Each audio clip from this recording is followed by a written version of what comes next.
Sugeng enjang para adiyuswa, sugeng pepanggihan malih wonten ing renungan padintenan adiyuswa ing dinten Rebu Wage setunggal Juli 2026. Sumangga dinten punika kita nampi jejer misbah brayat. Para adiyuswa, brayat punika dumadi saking Rama, Ibu lan Putra. Nanging wonten ugi Rama Ibu utawi ibu lan putra, utawi Rama lan putra.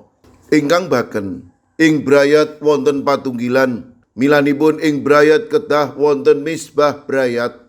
Wanguning misbah brayat dados salah satunggaling tetenger kapitadosan brayat Kristen dumateng Sang Kristus.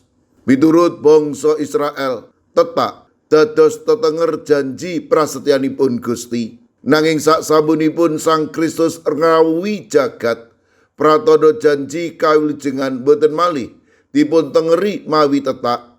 Galati gangsal ayat 6 ngendika, sebab tumrape wong-wong kang ana ing Sang Kristus Yesus, bab tetak utawa ora tetak iku ora ana paedahe, ya mung pracaya kang tumindak ing gawe kalawan katresnan. Mila tumraping Rasul Paulus, tiyang ingkang wangsul dhateng angger-anggering toret, badhe nampi akibatipun, badhe wonten ing satengahing bebaya sakjawining kalujengan, awit sampun nampik pakaranipun Sang Kristus ing salib. Sang Kristus boten saged paring kalujengan tumrap tiyang ingkang tasih ginubek ing angger-angger toret ing sak sisih sanes. Pasamuan Galati ingkang sampun nampi kalujengan ing Sang Kristus sami kaengetaken supados sampun ngantos kesasar ing piwucal ingkang nyasaraken. Pasamuan Galati kedah mandeng ing Sang Kristus lan pakaranipun sanes aturan tata lair manungsa kemawon. Para adiyuswa, misbah brayat dados tetenger ingkang sae tumrap pagesanganing brayat Kristen. Wonten ing satengahing misbah brayat kita nyawisaken wekdal nunggil ing ngarsanipun Gusti sesarengan brayat. Brayat sami asung pamuji ing ngarsanipun Gusti, sami mirengaken lan ngraosaken dawuh pangandikanipun, murih sami gadah sangu kangge nglampahi gesang padintenan. Jaman samangki sampun wonten sarana teknologi ingkang nyagetaken sedaya anggotaning brayat mangun misbah brayat sinaosa manggen ing papan tebih. Kantun pripun anggenipun kita nyawisaken wekdal ingkang dados perkawis ingkang langkung utami, monggo saben kita nindakaken misbah brayat, kita sami ngeneraken manah kita lan brayat kita namung ing Sang Kristus piyambak. Amin. Sumangga kita ndedonga.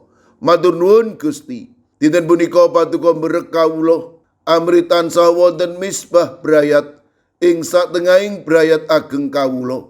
Monggo paduka ingkang mberek kawula matemah, kawula saged nyawisaken wekdal ingkang mirunggan kangge mangun misbah brayat. Kawula pasrahaken para adiyuswa dalasan anak putu kawula ing pundiya papan. Monggo paduka ingkang mberek manahipun, paduka ugi ingkang tansah berkahi. Mirunggan kalau pasrahaken Bapak paminta ing GKJ wedi ingkang wedal sakmangke mlebet malih ing griya sakit. Monggo Gusti paduka ingkang makarya matemah lumantar operasi ingkang badhe katindakaken. Bapak paminta punika pikantuk bagas kesarasan ingkang wetah. Mirunggan kalau pasrahaken Ibu Agustono wilayah gangsal ingkang dasak mangke nembe nandhang sakit kawula pitados menawi paduka ugi badhe ngreksa lan paring pitulung matemah pikantuk wetahing kesarasan. Kawula pasrahaken Bapak Sudiat lan Ibu Danu Sutardi GKJ Wedi. Mboten kasupen kawula pasrahaken Lare Astama Kusala wayah puyutipun Ibu Sukarjo ingkang dasak mangke nembe nandhang sakit. Sawetawis sedherek kawula ing GKJ Gondang Winangun, kawula pasrahaken Ibu Rusminah, Bapak Paryono, Ibu Suwarni, Bapak Karsono, Bapak Marsudi Raharjo, Ibu Lagimin, Bapak Suyatno, Ibu Menik Salio, Bapak Jarod Sukmono, sedherek Agus Supardiono. Sawetawis sedherek kawula ing GKJ Magelang, Ibu Bambang HN, Ibu Sri Winanti, Mbak Cilik, Bapak Wiharto, Bapak Mangku, Ibu Pratiwi wonten ing pamulihan. Sawetawis sedherek kawula ing GKJ Guntur Geni, Bapak Y Sudenal, Bapak Y Rasidal, Ibu Sartini, Bapak Ibu Supriyono, Ibu Joni, Ibu Daniel Suharyanto, Ibu Pratono, Bapak Stefanus Ngadiono. Kawula pasrahaken sedherek kawula ing Pugeran, Bapak Minto Taruno, Bapak Sugiri. Kawula pasrahaken sedherek kawula ing GKJ Telepok, Ibu Wiryo Sumarto, Bapak Yutam, Bapak Karyadi. Sedherek kawula ing GITJ Trangkil Pati, Bapak Ibu Karyo, Bapak Ibu Toyo, Ibu Nani Cahyono. Mekaten ugi kawula pasrahaken Ibu Otniel Ngatius ing Wonosari, Bapak Yohanes Kuncoro ing GKJ Immanuel Solo, Bapak Wijongko ing GKJ Sedayu, ing GKJ Pamong Utomo Kalinegoro Magelang.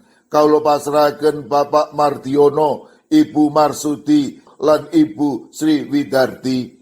Kawula pasrahaken Bapak Yohanes Mudadi ing GKJ Tuban. Kawula pasrahaken sedherek kawula ing GKJ Wonosobo, Bapak Yusuf Sunaryo. Sedherek kawula ing GKJ Gondang Winangun, Ibu Lasiem. Duh Gusti, kawula pasrahaken sinten kemawon ingkang dasak mangke nembe nandhang sakit lan ing pemulihan. Para adiyuswa ing pundiya papan, monggo paduka ingkang reksa, paduka ingkang mitulungi matemah sedayanipun menika paduka kiyataken lan paduka paringi bagas kesarasan ingkang wetah.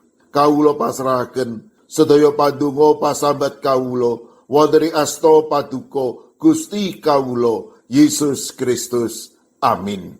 Sumangga para adiyuswa kita tutup pepanggihan kita renungan padintenan adiyuswa kanthi ngrepekaken kidung. Sumangga.